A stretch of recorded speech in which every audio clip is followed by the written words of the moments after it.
مجھے وہ حکومت کی ضرورت نہیں، ایسی سلطنت کی ضرورت نہیں، حکومت تو یہ ہونی چاہیے۔ حضرات کل کے یعنی وزیر کہتے ہیں اے بادشاہ کیسی حکومت؟ حضرات سمندر کے کنارے کل کے بادشاہ کہتے دیکھ حکومت تو ایسی ہونی چاہیے حضرات جس سوئی سے اپنے یعنی جسم کے لباس پر یعنی پیوند لگا رہے تھے سمندر میں ڈالتے ہیں سوئی ڈالنے کے بعد کل کے بادشاہ کہتے اے سمندر کی مچھلیاں میری سوئی کو واپس کر۔ حضرات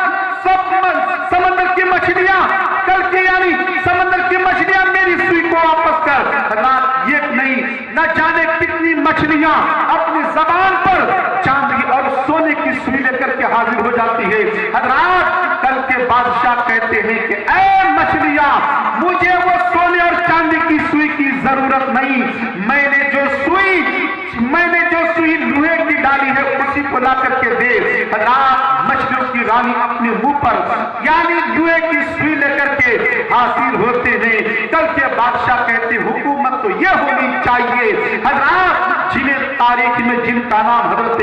ابراہیم بن ادھم کہا گیا ہے۔ حضرات یہ وہ لوگ تھے جو اللہ کی راہ میں دنیا کو ٹھوکر مار دیے تھے، سلطنت کو ٹھوکر مار دیے تھے، آخرت کی فکر کیے تھے، لیکن آج ہم ہیں دنیا کے چکر میں اپنی زندگی کو شرف کر دیے ہیں، دم دولت کمانے میں اپنی زندگی کو شرف کر دیے ہیں۔ وہ لوگ آخرت کی فکر کرو، آخرت کی فکر میں ہی بھلائی ہے۔ جب آخرت کی فکر کرو گے تمہاری زندگی سنور جائے گی، تمہاری آخرت بھی اچھا ہو جائے گا۔ اللہ رب العزت کے بارگاہ میں دعا ہے مولا تبارک و تعالی ہم سبوں کو نبی پاک صلی اللہ تعالی علیہ وسلم کی اسوہ حسنہ پر ہمیں عمل کرنے کی توفیق و رفیق عطا فرمائے، دنیا کی وحیات اور بری چیزوں سے رب تبارک و تعالی محفوظ عطا فرمائے، حق بولنے حق پر چلنے کی توفیق و رفیق عطا فرمائے۔ حضرات اگر مجھے کچھ بولنے میں غلطی ہوئی ہو، اگر آپ کے سننے میں غلطی ہوئی ہو، آئیے مل جل کر رب کائنات کے بارگاہ میں سچے دل سے توبہ استغفار کریں۔ استغفر اللہ ربی من کل ذنب و توب الیہ، کلمہ شریف آواز بلند سارا مجمع پڑھیں، لا الہ الا اللہ محمد رسول اللہ صلی اللہ تعالی علیہ وسلم۔